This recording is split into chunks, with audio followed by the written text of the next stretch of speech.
मैं ऐसे ही खाता पीता उठ के आपके पास नहीं आ सकता जब तक मैं रात परमेश्वर के साथ ना बिताऊं तो। हालेलुया। अगर मेरी जिम्मेवारी बड़ी है, मेरी ब्लेसिंग बड़ी है, मेरी जिम्मेवारी बड़ी है, परमेश्वर ने कहा अगर मैं तुझे ज्यादा दूंगा तो ज्यादा का हिसाब भी तुझसे लूंगा। लेकिन वो मान लो मसीह सो रहा है तो परमेश्वर फिर उससे हिसाब लेगा, उसको जगाएगा, टेढ़ी उंगली करेगा ताकि वो जाग जाए और उसके कामों को करे।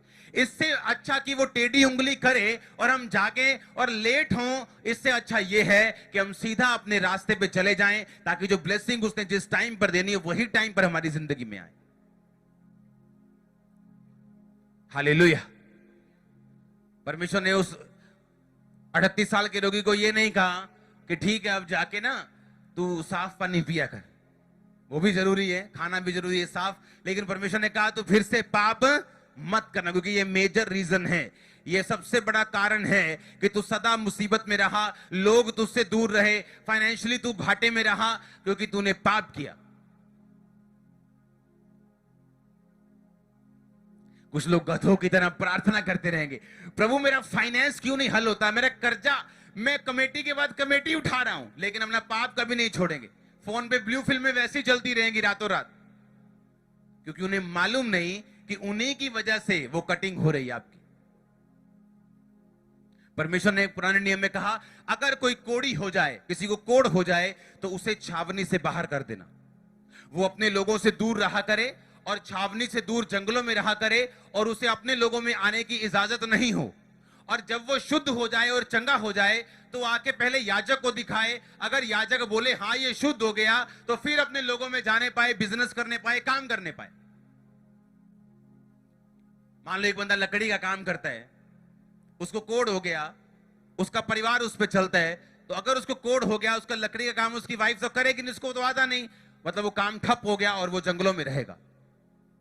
यानी उसके फाइनेंस का नुकसान होगा, इमोशनली नुकसान होगा कि वो अपने परिवार से दूर अकेला रह रहे, कोई खाने वाला नहीं, कोई पकाने वाला नहीं वहां पे। पैसा कमाना तो दूर की बात है, अब खर्चा हो रहा है उल्टा, घाटा बढ़ रहा है उल्टा। अगर किश्तों पे घर लिया तो घर भी जाएगा, कार लिए तो कार भी जाएगी, साइकिल लिए तो साइकिल भी जाएगा, अगर वहां पे तब रथ लिया तो रथ भी जाएगा। मतलब एक पाप की वजह से उसको फाइनेंशियली नुकसान हुआ, पाप की वजह से फिजिकली तो नुकसान हुआ ही हुआ, क्योंकि पाप को कोड़ के समांतर परमेश्वर रखता था पुराने नियम में। अगर वो कोड़ की बात कर रहा है तो वो पाप की बात कर रहा है। हालेलुया। इसलिए जब कोड़ी परमेश्वर के पास आया तो उसने कहा प्रभु अगर तू चाहे तो मुझे शुद्ध कर सकता है। परमेश्वर ने कहा मैं चाहता हूं कि तू शुद्ध हो जाए, क्योंकि परमेश्वर चाहते हैं कि हम अपने कोड़ से, अपने पाप से शुद्ध हों और हमारी जिंदगी में वो सब वापिस आए जो शैतान ने छीने। हालेलुया। परमेश्वर ने कहा मैं चाहता हूं तू शुद्ध हो जाए, यस आई एम विलिंग, मैं चाहता हूं तू शुद्ध हो जाए। और परमेश्वर ने, बाइबल कहती है, उसे छुआ और उसके पाप, उसके कोड़ को दूर किया।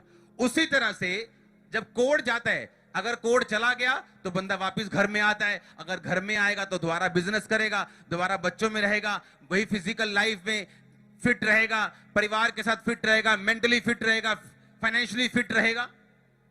आप मेरी बात समझ रहे कि नहीं? और उसी तरह से कोड आज पाप को दर्शाता है। जब पाप आता है तो घाटा आता ही आता है, वो इधर से ना आए वो इधर से आ जाए, वो फाइनेंस से ना आए वो परिवार से आ जाएगा, परिवार से नहीं आएगा सेहत से आ जाएगा, वो घाटा पड़ना ही पड़ना है। क्योंकि बाइबल कहती है, दानियल ने कहा हमको लज्जित होना पड़ता है जब हम तेरे हुक्मों पे नहीं चले, हमने तेरी आज्ञाओं को तोड़ा, हमने वो दास जो तेरे नबी बातें करते थे हमने उनके ऊपर मन नहीं लगाया। हालेलुया। अब आपको क्या करना है? आपको शास्त्र के साथ जुड़ना है। कौन सा शास्त्र?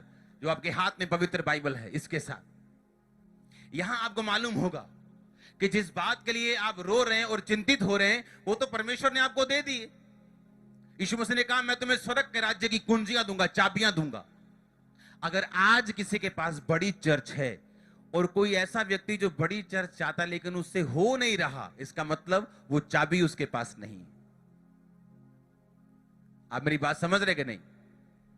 कोई परमेश्वर के करीब है और कोई अच्छा काम कर रहा है, इसका मतलब वो चाबी उसके पास है, वो कुंजी उसके पास है। दरवाजा कितना भी बड़ा क्यों ना हो, खुलता वो चाबी से ही है। तिजोरी कितनी भी सोने की क्यों ना हो, खुलती वो चाबी से ही है। ऐसी कोई तिजोरी नहीं जिसकी चाबी नहीं, जिसका कोड नहीं। हाँ या ना? अगर आज की भाषा में बोलो तो परमेश्वर ने कहा, मैं तुझे स्वर्ग के राज्य के कोड्स दूंगा, तुझे पासवर्ड्स दूंगा। जो कुछ तू खोलेगा वो वहां खुल जाएगा, जो कुछ तू बंद करेगा वहां बंद हो जाएगा। आप मेरी बात समझ रहे कि नहीं? उसने कहा, मैं तुझे स्वर्ग के पासवर्ड्स दूंगा, चाबियां दूंगा, कुंजियां दूंगा, पासवर्ड्स दूंगा।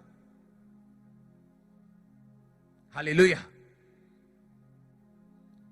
अगर एप्पल के फोन में पासवर्ड भूल जाए तो वो जीरो हो जाता है फोन, उसका पूरा चेंज करना पड़ता है हजारों रुपए का, तब जाके वो अपना हो पाता है। मतलब वो फोन ही खत्म हो गया एक तरह से, अगर पासवर्ड भूल गए। परमेश्वर ने कहा, मैं तुम्हें पासवर्ड दूंगा, तू खोलेगा सब कुछ, और जिसको बंद करना चाहेगा तू बंद कर देगा। तो बीमारी को बंद करना चाहता है, तू पासवर्ड लगाएगा, उसको बंद कर देगा। तू फाइनेंस में उठना चाहता है, पासवर्ड लगाएगा, उठ जाएगा। और सारे पासवर्ड ओपन हो आपकी लाइफ के ऊपर यीशु मसीह के नाम में। आमीन। आप समझ रहे इन बातों के नहीं? इसका मतलब विश्वासी को क्या करना है? विश्वासी को अपने कंफर्ट लेवल से बाहर आना है, ताकि परमेश्वर उसको डिस्कंफर्ट करके अपने पास ना खींचे। अपने आप ही, पंजाबी कहते बंदा बन के परमेश्वर वाल तुरना। आप डंडे दे नाल या प्यार दे नाल? पौलुस कहता है, मैं डंडे के साथ आऊं तुम्हारे पास, क्या प्रेम की आत्मा के साथ आऊं? तुम सोच लो किसके साथ आऊं।